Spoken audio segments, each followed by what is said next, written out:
Once again, good afternoon to all of you.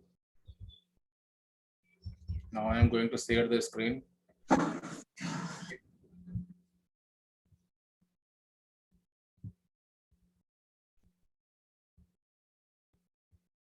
We have completed up to page number 19 in the previous class.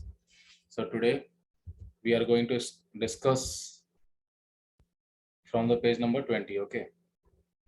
यहाँ से हम लोग दोबारा discuss करते हैं कोस्टल एरिया पर, ज़्यादा नहीं है, आज इस क्लास में ये खत्म हो जाएगा. ठीक है. सो स्टार्ट करें. आप जो आए जुड़ेंगे उनको जुड़ेंगे बाद में, वो लोग. ओके, टाइम भी हो रहा है. ठीक है. तान्या, स्टार्ट करें.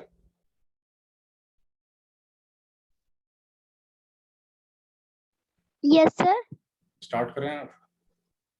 Okay, sir. Attendance. In coastal areas and on lands, people build stilt house. In the flood-prone areas, houses are made a few feet above the ground level to keep them dry. One has to climb 5-7 stairs to step inside the house. They keep the inhabitants safe from wild animals. The flood water easily drains out from in between the stilt without damaging the house. Stilt houses are made of bamboo, wood, and coconut shaft. Okay, रुक जाइए. देखिए, ये मैंने आपको class में ही board पे समझाया था कि क्यों कोस्टल एरिया में और या आइलैंड वगैरह में क्यों स्टिल्ट हाउस बनाया जाता है, उसका क्या फ़ायदा होता है. तो 2-3 फ़ायदा है. एक तो वाटर जो है वो आसानी से इधर से उधर गुजर जाएगा, मतलब फ्लड वगैरह आने आएगा तो कोई प्रॉब्लम उस पर नहीं होगा. दूसरा था कि वाइल्ड एनिमल से अपने आप को बचाया जा सकता है. ठीक है. वाइल्ड एनिमल से भी बचाया जा सकता है अगर इस तरह का घर होगा, क्योंकि देखिए वाइल्ड एनिमल इतना ऊपर तो नहीं चढ़ेंगे. ये सामने पिक्चर देख रहे हैं, अब कोई जानवर इतना ऊपर चढ़ कर तो नहीं किसी को इफेक्ट करेगा. तो इस तरह का हाउस के बारे में मैंने आपको क्लास में समझाया था. ओके. कोस्टल एरिया और आइलैंड वगैरह में स्टिल्ट हाउस का फॉर्मेशन किया जाता है ताकि जो वहाँ के लोग हैं वो अपने आप को फ्लड से भी बचा सकें, साथ ही साथ जो वाइल्ड एनिमल का अगर कोई इफेक्ट पड़ सकता है तो उससे भी अपने आप को सेफ कर सकें. स्टिल्ट हाउस को बनाने के लिए bamboo, wood and coconut shaft का यूज किया जाता है. क्लियर है. चलिए, now come to next topic. देखते हैं क्या है. ये हम बता रहे हैं, डू यू नो में देखिएगा. Houses in earthquake prone area in Japan are built with bamboo and wood to minimize the damage to life and property. Clear है. बहुत अच्छा, मतलब सही से जो हम लोग सभी जानते हैं अर्थक्वेक प्रोन एरिया जो होता है, अर्थक्वेक प्रोन एरिया का मतलब समझिए, ऐसा एरिया जहां पर हमेशा अर्थक्वेक आने का खतरा रहता है या अर्थक्वेक आता रहता है. क्लियर है. तो उस एरिया को अर्थक्वेक प्रोन एरिया कहा जाता है. ठीक है.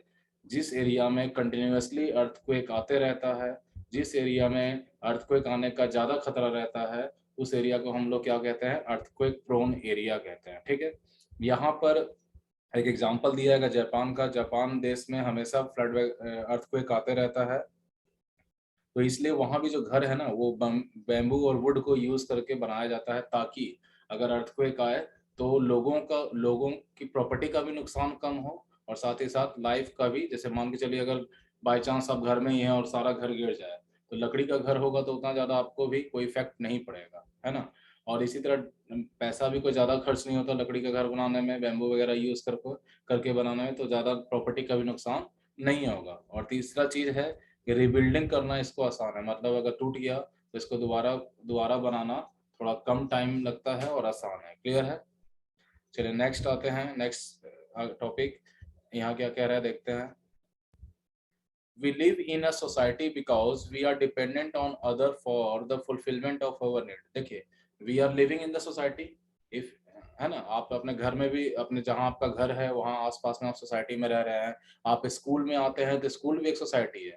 आपको एक क्लासरूम प्रोवाइड किया जाता है, क्लासरूम में आप बैठते हैं, आप सारे बच्चे एक साथ बैठ के, एक क्लास के बच्चे एक साथ बैठ के पढ़ाई करते हैं. तो हम सभी हर समय कहीं ना कहीं सोसाइटी से बिलोंग करते हैं, सोसाइटी से जुड़े रहते हैं. क्लियर है. उसका कारण क्या है कि हमारी बहुत सारी ज़रूरतें जो हैं दूसरों से पूरी होती हैं, दूसरों के ऊपर डिपेंड करती है. क्लियर है. ये एक कारण है. Community living community living teaches us to care for other and share facility like water, electricity, road, market, etc. Community living का मतलब when we are living in a society, when we are living in a society, when we are living with the people. Clear है? Community जहाँ पर कुछ लोग, एक से ज्यादा लोग मिलकर रह रहे हो, कम्युनिटी लिविंग है। तो कम्युनिटी लिविंग हमें क्या सिखाता है? टीच करता है, क्या सिखाता है? केयर फॉर अदर, कैसे हमें दूसरों का केयर करना चाहिए। उसके अलावा share facilities like water, electricity, road, market etcetera. ये सारी जो बातें हैं हमें कम्युनिटी लिविंग में रहने से ही हम सीख पाते हैं। क्लियर है? डू यू नो में देखिएगा, most houses are built close together as people like to live in the company of. देखिए शहरों में हो या गाँव में, कहीं भी आप देखिएगा तो जितने अधिकांश जो घर होते हैं वो एकदम बहुत नजदीक नजदीक बने होते हैं। क्लियर है? शहर में भी आप देखिए तो भी, गांव में भी देखिए तो सब घर जो है एक दूसरे के नजदीक में बने रहते हैं, ताकि आसानी से लोग एक दूसरे को कंपनी दे पाए अकॉर्डिंग टू देयर रिक्वायरमेंट। जैसा जरूरत है, अगर कोई प्रॉब्लम है तो उसमें भी लोग हेल्प कर पाए। अगर जॉय है, सौरो है, चाहे कुछ भी है, जॉय हो चाहे सौरो हो, किसी भी तरह का सिचुएशन हो, लोग एक दूसरे का हेल्प कर पाए। क्लियर है? आगे देखते हैं, we need help in case of any disaster और ट्रॉमा। अगर कोई संकट आ जाता है, कोई घटना घट जाती है, तो उस समय भी हमें जरूरत पड़ता है मदद का। क्लियर है? अगर इन केस हम किसी संकट में फंस जाते हैं, कोई घटना घट जाती है हमारे घर में, तो उस समय भी हमें किसी की हेल्प की जरूरत पड़ती है। ठीक है? ऑफ लूजिंग अ होम और गेटिंग इंजर्ड, दोनों चीज बोला। अगर हमारा घर घर किसी, सपोज हम फ्लड प्रोन एरिया में रह रहे हैं और हमारा घर टूट गया, तो अगर हम कम्युनिटी में नहीं रह रहे होंगे तो हम फिर कहाँ रहेंगे? अगर कम्युनिटी में हम रहेंगे और हमारा घर टूट जाएगा, तो हमें हो सकता है कि आसपास के लोग जो है हेल्प करें, वो लोग अपने घर में कुछ दिन रहने के लिए दे दें। इसी तरह अगर आप का एक्सीडेंटल प्रॉब्लम या कुछ आपके साथ इंजरी हो जाता है, तो उस समय भी लोग आपको हेल्प करने के लिए आगे आते हैं। आगे देखिए क्या कह रहा है, neighbourhood police station provide help and security. जो हमारे पास का पुलिस स्टेशन होता है वो भी हमें हेल्प और सिक्योरिटी प्रोवाइड करता है। क्लियर है? अगर किसी भी तरह का हमें जरूरत होगा पुलिस हेल्प का, तो हम पुलिस से हेल्प मांगते हैं, पुलिस हमें सिक्योरिटी भी प्रोवाइड करता है। क्लियर है? तो इस तरह की बातें, पुलिस इस तरह का जो हेल्प है, इस तरह का सपोर्ट हमें पुलिस से भी मिलता है। We also need services of hospital, ambulance and doctor to provide first aid. इन सारी चीजों की हमें जरूरत पड़ती है। अपना ट्रीटमेंट करवाने के लिए हमें हॉस्पिटल की जरूरत होती है, एम्बुलेंस की जरूरत होती है, डॉक्टर की जरूरत होती है, ताकि हमें किसी भी तरह का फर्स्ट एड रिक्वायरमेंट जो है पूरा किया जा सके। और या हमें अगर कोई प्रॉब्लम होता है, कोई फिजिकल प्रॉब्लम होता है, तो हम आसानी से कंसल्टेशन डॉक्टर से कर सके। क्लियर है? Now come to next topic, sharing space with neighbour. Sharing space with neighbour, यहाँ देखिए क्या कह रहा है, there was a farmer who grew the best quality of corn. ठीक है? कोई एक फार्मर है जो कि क्या करता है, बेस्ट क्वालिटी कॉर्न का बेस्ट क्वालिटी प्रोड्यूस करता है। क्लियर है? कोई फार्मर है, वो कॉर्न का बेस्ट क्वालिटी प्रोड्यूस करता है। Every year he won many prices. उसका वो जो कॉर्न प्रोड्यूस कर रहा है, जो उसका प्रोडक्शन है, उसके कारण उसको हर साल क्या होता है, हर साल उसको प्राइज मिलता है। Once a newspaper reporter interviewed him and learn something very interesting. एक बार किसी न्यूज रिपोर्टर ने उस फार्मर का इंटरव्यू लिया और उसको बहुत कुछ सीखने को मिला, बहुत कुछ जानने को मिला। क्या देखते हैं, the farmer shared his corn seed with his neighbour. देखिए क्या कह रहा है कि फार्मर, वो जो जिस फार्मर का इंटरव्यू लिया गया था, वो फार्मर ने उसे बताया कि वो अपना जो कॉर्न सीड जो है, मतलब जो कॉर्न का मतलब होता है क्या, कॉर्न का मतलब कोई भी दाना वगैरह कुछ भी प्रोड्यूस करना। तो जो चीज जिस कॉर्न का, जिस दाने का वो प्रोडक्शन कर रहा है फार्मर, उसके सीड्स को वो अपने नेबर के साथ भी शेयर करता है। ऐसा नहीं कि वो नेबर को देने से मना करता है। ठीक है? क्योंकि वो बेस्ट, उसको बेस्ट प्रोड्यूसर का या बेस्ट फार्मर का या कुछ उसको अवार्ड भी मिलता रहता है। तो वो तो ये भी सोच सकता है ना कि अगर मैं दूसरे को शेयर कर दूंगा तो मेरे को अवार्ड नहीं मिलेगा। ऐसा नहीं है, उसके मन में ऐसा सोच नहीं है। उसको सीधा पता है कि जो मेहनत करेगा उसको अवार्ड मिलेगा।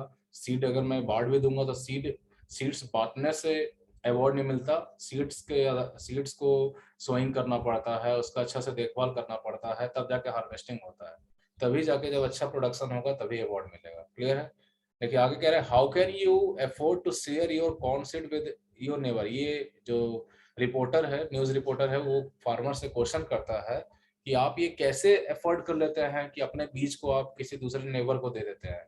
दे are also entering the same competition with you, the reporter asked. सही बात है, रिपोर्टर सही बोला। रिपोर्टर पूछता है फार्मर से कि आप कैसे अपनी बीजों को दूसरे को बांट देते हैं। आपको पता होना चाहिए कि अगर आप ऐसा करेंगे तो जिनको आप बीज दे रहे हैं वो भी आपके साथ कंपटीशन करने लग जाएंगे। हो सकता है कि आप अभी अभी आपको अवार्ड मिल रहा है, कल आपसे वो अवार्ड छीन के किसी और के पास चला जाए जिसको आप बीज बांट रहे हैं। क्लियर है?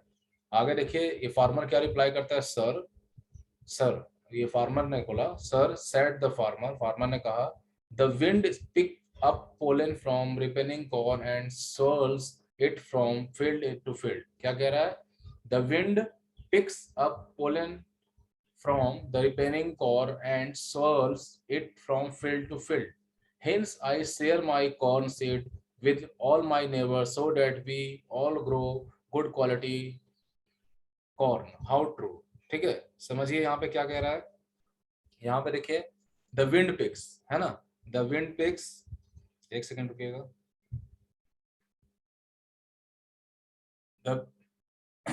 देखिए wind picks up pollen from the ripening corn. देखिए जो भी वहां पे कॉर्न, जो भी दाना, जो भी अनाज वहां प्रोड्यूस किया जा रहा है, जो भी कॉर्न को प्रोड्यूस किया जा रहा है, उसकी खुशबू जो होती है, विंड तो एक जगह से दूसरी जगह लेके चले जाती है। विंड को कोई रोक सकता है? हवा को कोई रोक सकता है?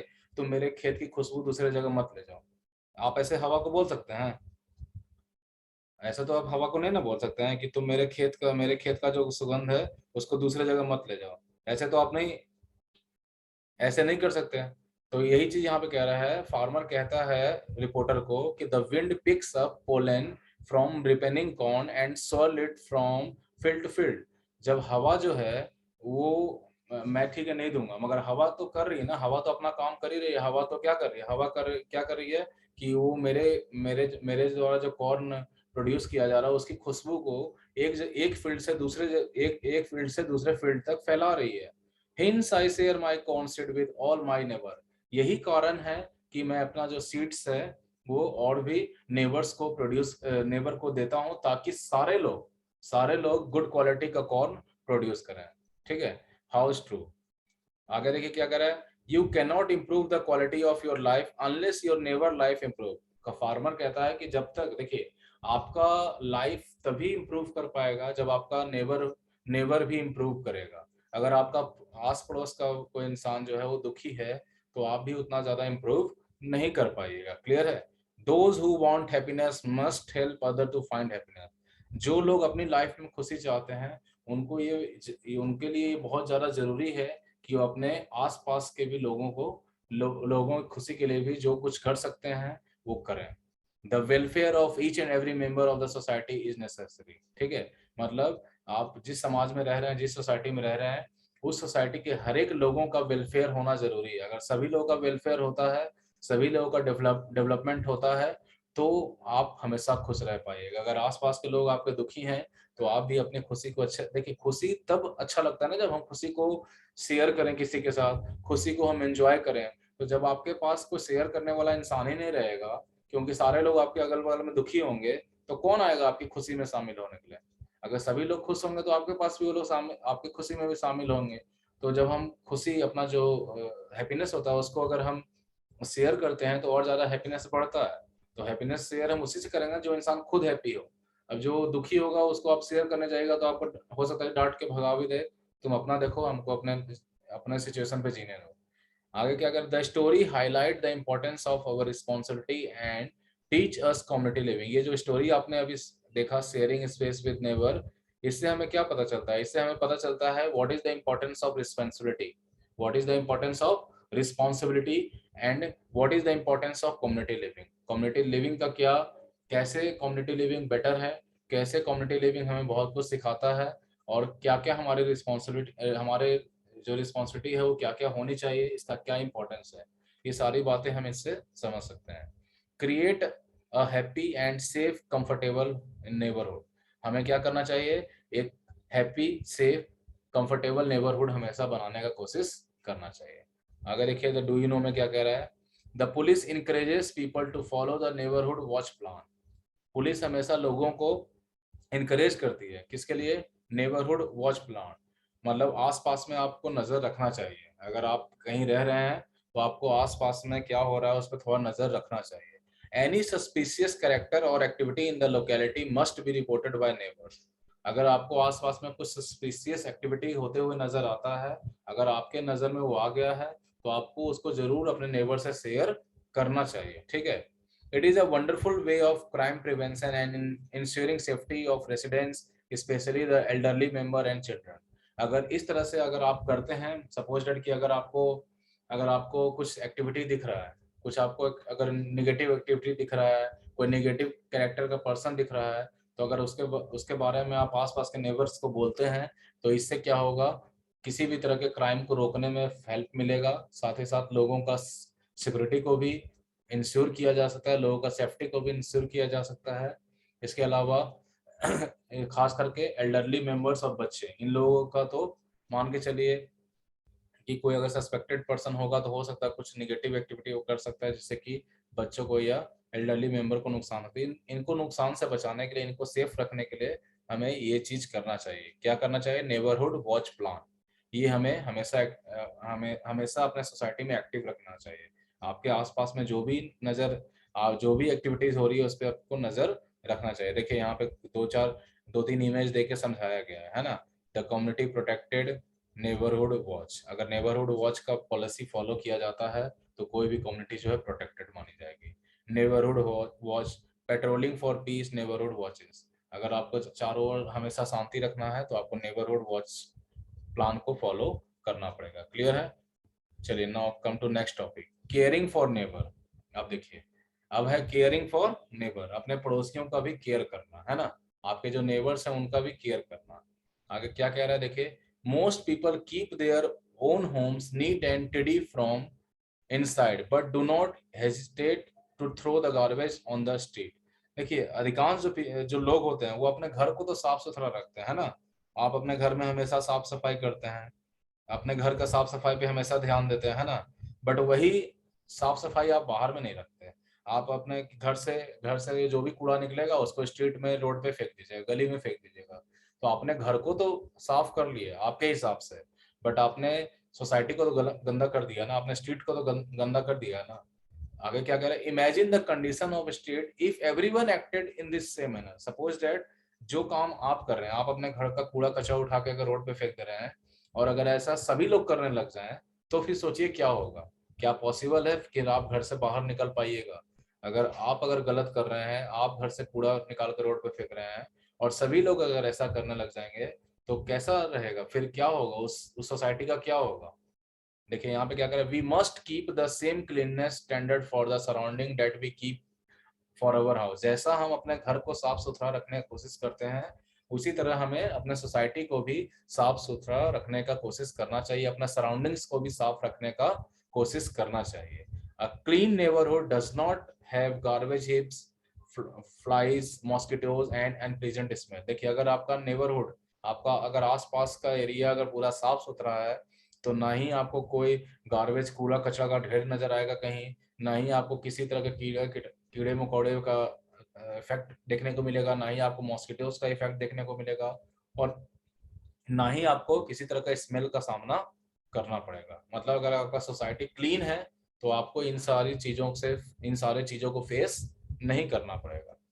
As a good neighbour we must have some responsibility. अगर आप एक अच्छा नेबर बनना चाहते हैं तो हम सभी का एक रिस्पॉन्सिबिलिटी होना चाहिए। क्या होना चाहिए? देखिए, we should keep the volume of radio and television low, specially at night. देखिए बहुत लोगों का ये गंदा आदत होता है, बहुत गलत आदत होता है कि लोग स्पीकर, अगर कोई गाना वगैरह या पार्टी फंक्शन हो रहा है तो खूब तेज स्पीकर कर देते हैं और पूरे मोहल्ले को परेशान करते रहते हैं, खास करके नाइट में।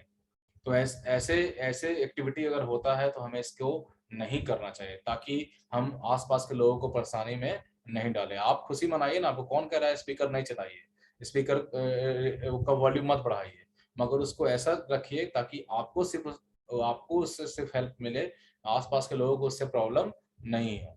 और खास करके नाइट में तो बिल्कुल नहीं करना चाहिए। ये तो हो गया पहला रिस्पॉन्सिबिलिटी। हम लोग का क्या क्या रिस्पॉन्सिबिलिटी होना चाहिए, हम लोग ये पढ़ रहे हैं। एक गुड नेबर होने के लिए हमारे अंदर क्या क्या रिस्पॉन्सिबिलिटी होनी चाहिए। पहला रिस्पॉन्सिबिलिटी हमने बोला, we should keep the volume of radio and television low. हमें अपने टीवी का जो वॉल्यूम है, जब हम टीवी देख रहे हैं तो उसका वॉल्यूम कम करके रखना चाहिए। रेडियो अगर हम सुन रहे हैं तो उसका वॉल्यूम कम करके रखना चाहिए। गाना वगैरह अगर हम सुन रहे हैं तो उसका वॉल्यूम कम करके रखना चाहिए, खास करके नाइट में तो बिल्कुल भी वॉल्यूम तेज नहीं करना चाहिए। Next, we should not use noisy equipment at night like washing machine और वैक्यूम क्लीनर। देखिए यहाँ पे एक और बात कहा जा रहा है कि नाइट के समय में जो ऐसे ऐसे ऐसे इक्विपमेंट जिससे कि आवाज आता हो, उन सारे इक्विपमेंट्स को हमें रात में यूज नहीं करना चाहिए। अब रात में आप मान के चलिए कि आप किसी फ्लैट में रह रहे हैं और रात में आपने वॉशिंग मशीन चला दिया, वैक्यूम क्लीनर चला दिया, तो उससे बहुत ज्यादा आवाज निकलता है। तो ऐसे ऐसी चीजों को हमें रात में नहीं चलाना चाहिए, दिन में चलाइए। दिन में जरूरत है उसका तो जरूरी, वो चलाना भी जरूरी है, तो दिन में आप चलाइए। दिन में क्या होता है कि साउंड उतना ज्यादा नहीं फैलता, रात में साउंड ज्यादा फैलता है। ठीक है, ये दूसरा रिस्पॉन्सिबिलिटी हो गया। तीसरा है, we must inform our neighbour in advance if we are having a party. अगर देखिए आपके घर में कोई पार्टी होने जा रहा है तो आपको अपने आसपास के लोगों को पहले से बता देना चाहिए कि भाई कल मेरे यहाँ पार्टी है, थोड़ा बहुत हो सकता है कि नॉइज होगा, तो प्लीज आप लोग मैनेज कर दीजिएगा। ठीक है, इस तरह से आपको पहले इंफॉर्मेशन दे देना चाहिए। ये तीसरा हो गया। ये तीसरा हो गया ना, चौथा हो गया। एक दो तीन, तीन हो गया हम लोग का। चौथा देखिए, we can also organise a carpool with neighbour and share the parking space peacefully. Carpool का मतलब होता है कि ये जैसे फॉर एग्जांपल कि अगर मैं जिस ऑफिस में काम करता हूँ या मैं जिस जगह पे काम करता हूँ और मेरे बगल का पड़ोसी भी उसी ऑफिस में काम करता है, तो जरूरी नहीं कि हम लोग दोनों अलग अलग व्हीकल से जाएं। हम समझे, दोनों एक ही ऑफिस में जा रहे हैं, तो ये जरूरी नहीं कि हम लोग दोनों अलग अलग व्हीकल से जाएं। हम लोग चाहें तो एक व्हीकल से भी जा सकते हैं, ताकि पेट्रोल फ्यूल का सेविंग किया जा सके। साथ ही साथ फ्यूल का सेविंग तो होगा ही, अपना इकोनॉमिकल हेल्प भी आप कर सकते हैं, आप अपना पैसा भी बचा सकते हैं। मान के चलिए कि अगर हम अपनी गाड़ी जा रहे हैं तो हमको वहां जाने पे 10 रुपए खर्च हो रहा है, और मेरा दोस्त जो कि पास में रहता है उसी ऑफिस में जा रहा है, उसको भी जाने में 10 रुपए खर्च लग रहा है। तो 10 और 10 को जोड़िए तो 20 रुपए खर्चा हो रहा है एक ही जगह जाने के लिए। मगर अगर हम एक ही गाड़ी से जाएंगे तो दोनों आदमी 10 रुपए में ही उस जगह पे पहुंच सकते हैं। तो अब 10 रुपए खर्च हुआ दो आदमी के लिए, तो आप डिवाइड कीजिएगा तो 5 ही रुपए खर्च पड़ा ना एक आदमी का। तो इस तरह से अगर हम कारपूल करते हैं तो अपना इकोनॉमिकल कंडीशन को भी सही कर सकते हैं। नेक्स्ट, अगर आपके यहाँ पार्किंग प्लेस है या आपके आसपास में पार्किंग प्लेस है, तो उसको पीसफुली दूसरों के साथ शेयर करना चाहिए, मतलब दूसरों को भी वहां पे पार्किंग करने का फैसिलिटी प्रोवाइड करना चाहिए। नेक्स्ट, ये तो हो गया पांचवा। ये सारे रिस्पॉन्सिबिलिटीज के बारे में पढ़ रहे हैं। नेक्स्ट है हमारा, always be ready to help the neighbour in case of emergency. हमेशा हमें तैयार रहना चाहिए, अगर किसी तरह का इमरजेंसी होता है तो हमें अपने नेबर्स का हेल्प करने के लिए तैयार रहना चाहिए। ठीक है, नेक्स्ट, डू यू नो, देखिए क्या कह रहा है। ये अभी ऊपर में जो ये हमने एज अ गुड नेबर से लेकर इमरजेंसी तक जो पढ़ा, ये वो सारी रिस्पॉन्सिबिलिटी के बारे में हमने पढ़ा जो कि हमें एक गुड नेबर के तहत हमें फॉलो करना चाहिए। ठीक है, एक गुड नेबर होने के नाते हमें ये चीज देखना चाहिए। चलिए, डू यू नो में देखते हैं क्या है। Utkarsh, why are disturbing the screen. Utkarsh, Utkarsh, switch on your video.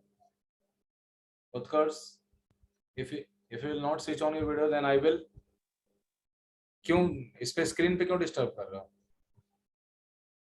बोलो, अनम्यूट करके बोलिए अपने आप को, अनम्यूट कीजिए। उत्कर्ष, अनम्यूट कीजिए अपने आप को, जवाब दीजिए जो मैंने पूछा। सुनाई दे रहा है आपको? उत्कर्ष, आर यू लिसनिंग मी? जवाब दीजिए वरना मैं क्लास से बाहर कर दूंगा आपको। Utkarsh, okay, you need to go into the waiting room.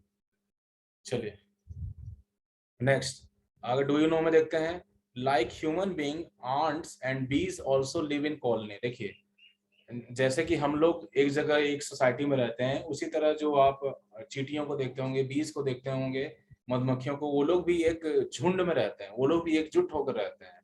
They work collectively as a social unit. चींटियां देखिए, मक्खियां देखिए या मधुमक्खी वगैरह देखिए, वो लोग भी कोई काम कलेक्टिवली करते हैं, मतलब मिलजुल के करते हैं। देखते हैं जब चींटियों का अटैक होता है तो सारी चींटी एक साथ आ जाती है ना। मधुमक्खियों का अटैक होता है, सारी मधुमक्खी एक साथ आ जाती है। तो जब इस तरह के इंसेक्ट ऐसा कर सकते हैं तो हम इंसान क्यों नहीं कर सकते? हम भी एकजुट होकर बहुत सारे काम कर सकते हैं। They divide their work between female and male worker and the queen. इनमें एक रानी भी होती है, क्वीन भी होती है। तो ये लोग जो अपने काम होते हैं उसको डिवाइड करते हैं कि भाई ये काम जो है मेल वर्कर करेगा, ये काम फीमेल वर्कर करेगी, और ये काम क्वीन का है। मतलब इस तरह से वर्क का डिवीजन कर देते हैं ताकि किसी के ऊपर एक्स्ट्रा लोड ना पड़े। क्लियर है? तो इस तरह से जब ये इंसेक्ट ऐसा कर सकते हैं, इस तरह के जब कर सकते, तो हम ह्यूमन बीइंग क्यों नहीं कर सकते? हमें भी ऐसा करना चाहिए। क्लियर है? So now your chapter is over, chapter 3 is over. Clear है? चलिए आप लोग रफ कॉपी निकालिए, हम ये ऑब्जेक्टिव बता देते हैं आप लोग को ताकि आप लोग को बाद में करने में आसान हो। ठीक है, रफ कॉपी निकालिए सब लोग, रफ कॉपी में आंसर लिखिएगा। ऑब्जेक्टिव हम आप लोग को बता रहे हैं, रफ कॉपी में लिखे, कोई भी फेयर कॉपी में नहीं लिखेंगे। Take out your rough copy. Next class में हम लोग चैप्टर 4 शुरू करेंगे, चैप्टर 3 हम लोग कंप्लीट हो गया। चलिए, टिक द करेक्ट ऑप्शन में देखिएगा। फर्स्ट क्वेश्चन क्या कह रहा है? The number of Bhimbetka rock shelter कितना था? भिम्बेटका रॉक शेल्टर जो था, वहां टोटल नंबर ऑफ शेल्टर, मतलब संख्या कितनी थी शेल्टर की? कोई बताइए। Sir 700। Very good, 700। 700। Very good. तो पहला का ए हो गया, पहला का आंसर ए हो गया। आप लोग रफ कॉपी में लिखिए, कोई भी फेयर कॉपी में नहीं लिखेगा। चलिए सेकंड का देखते हैं। Bamboo and wooden houses are found in, तीन ऑप्शन है आपके सामने, plain, desert and earthquake prone area. क्या होगा इसका आंसर? अर्थ प्रोन एरिया। कौन बोला? अर्पित बोले हैं। अर्पित दोबारा बोलिए। Yes. Earthquake prone area. Very good, very good. Second का आंसर होगा सी, अर्थक्वेक प्रोन एरिया। ठीक है, अर्थक्वेक प्रोन एरियाज में बैम्बू और वुडन हाउसेस हमें देखने को मिलता है। चलिए next. The earliest form of shelter for man were, सबसे अर्लीस्ट फॉर्म ऑफ शेल्टर क्या था? केव्स। केव्स सबसे अर्लीस्ट फॉर्म ऑफ शेल्टर था। क्लियर है? चलिए थर्ड का बी हो गया। फोर्थ का देखते हैं। Flat roof houses are found in the region of, A हो गया हाई टेम्परेचर, बी है लो टेम्परेचर, सी है पोलर रीजन। कहाँ बनाया जाता था? High temperature. Very good. कौन बोला? सर मैं। अर्पित पहले से तो नहीं टिक किया हुआ आपके बुक में? नो सर, न्यू बुक है। Okay, very good. High temperature area में फ्लैट रूफ का फॉर्मेशन किया जाता है। फोर्थ का हो गया ए। ठीक है, नेक्स्ट फिफ्थ देखते हैं। The volume of radio television at night should be kept what? क्या होगा? लो। Very good. और दूसरे स्टूडेंट भी बोलिए, खाली अर्पित थोड़ी ना पढ़ रहा है, और बाकी लोग भी पढ़ रहे हैं। वेरी गुड अर्पित।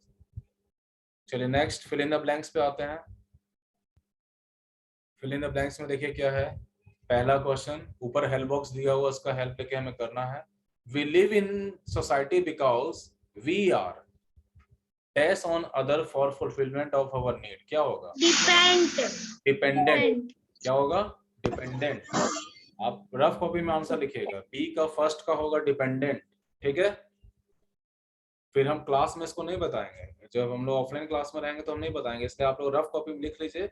बाद में क्लास में जैसा हम बोलेंगे आपको वैसा घर से फिर कीजिएगा। ठीक है, आप लोग इसको रफ कॉपी में भी लिखिए, बुक में कोई भी टिक नहीं करेगा। चलिए नेक्स्ट क्वेश्चन। हाउसेस इन हिली areas have sloping roof. Sloping roof. हिली एरिया में जो हाउसेस होते हैं उनका रूफ कैसा होता है? स्लोपिंग होता है। चलिए थर्ड का, सेकंड का स्लोपिंग हो गया, थर्ड का देखते हैं। स्टिल्ट houses protect the dash from animal. क्या होगा? Inhabitants. Very good, inhabitants. Inhabitants का मतलब होता है जो इंसान वहीं का रहने वाला हो, वहीं का मूल निवासी हो। ठीक है, थर्ड का हो गया इनहैबिटेंट्स। फोर्थ का देखते हैं। You can organise dash pool with neighbour. Carpool. Very good, carpool. Fourth का हो गया कार। ठीक है, फिफ्थ में देखते हैं। In cities flats are common because of dash land and many people. Limited. Very good, very good. चलिए next देखते हैं क्या है। ट्रू फॉल्स है। ठीक है, ट्रू फॉल्स में देखते हैं। Huts were the earliest form of manmade shelter. ध्यान दीजिएगा, huts were the earliest form of man-made shelter. True या false? True. True है. क्यों? समझिए. True. हट्स जो था मैनमेड, इंसानों के द्वारा बनाया हुआ पहला फॉर्म ऑफ शेल्टर था. ठीक है, इंसानों के द्वारा बनाया हुआ. केव इंसान ने नहीं बनाया था. केव को इंसान ने नहीं बनाया, वो तो ऑलरेडी कहीं ना कहीं गुफा दिख जाता है, वहां पे लोग रहने लग जाते थे. ठीक है, तो इसका होगा ट्रू. फर्स्ट का क्या होगा? ट्रू. समझ में आया?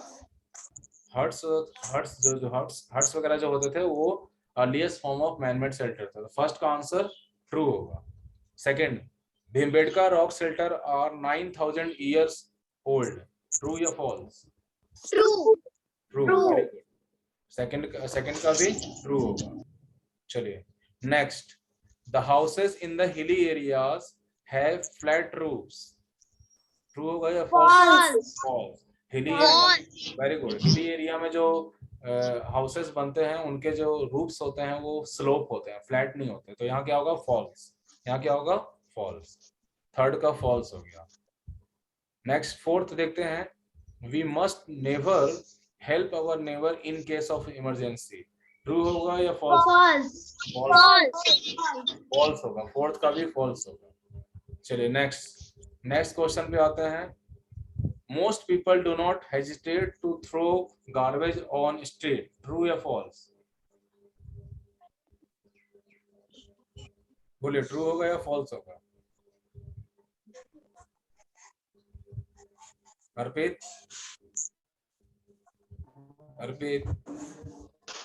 False. फॉल्स होगा. क्या फॉल्स होगा? यही मैंने बताया थोड़ी देर पहले. आपने सुना होगा कि मोस्ट पीपल जो है वो बिल्कुल घबराते नहीं है. स्ट्रीट पे कूड़ा कूड़ा कूड़ा फेंकने में बिल्कुल उनको वो लोग घबराते नहीं है. तो इसका क्या है? ट्रू. इसका क्या होगा? ट्रू. सही बात है ये कि मोस्ट पीपल जो है वो बिल्कुल भी गलियों में कूड़ा फेंकने से नहीं घबराते हैं. वो आसानी से कूड़ा रोड पे फेंक देते हैं कि जाओ, हम तो अपने घर का कूड़ा निकाल के बाहर फेंक दिए. उसकी परेशानी है वो समझे. ठीक है, तो इसका होगा ट्रू. क्लियर है? फर्स्ट का था ट्रू, सेकंड का था ट्रू, थर्ड का था फॉल्स, फोर्थ का था फर्स्ट का फोर्थ का था फॉल्स और फिफ्थ का ट्रू. ठीक है, क्लियर है? कोई दिक्कत किसी को? Any problem? No, sir. So today it's our class is going to be finished, and in the next class we will start the chapter number 4, and I will discuss the question answer in the offline class. Okay, so students, I am going to end the meeting. Okay, your homework is you know your homework. क्या दिया था homework? आपको learn करना है chapter 2 का objective बोला है ना.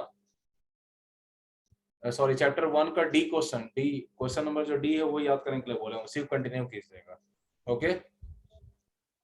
Okay students, I am going to end the meeting.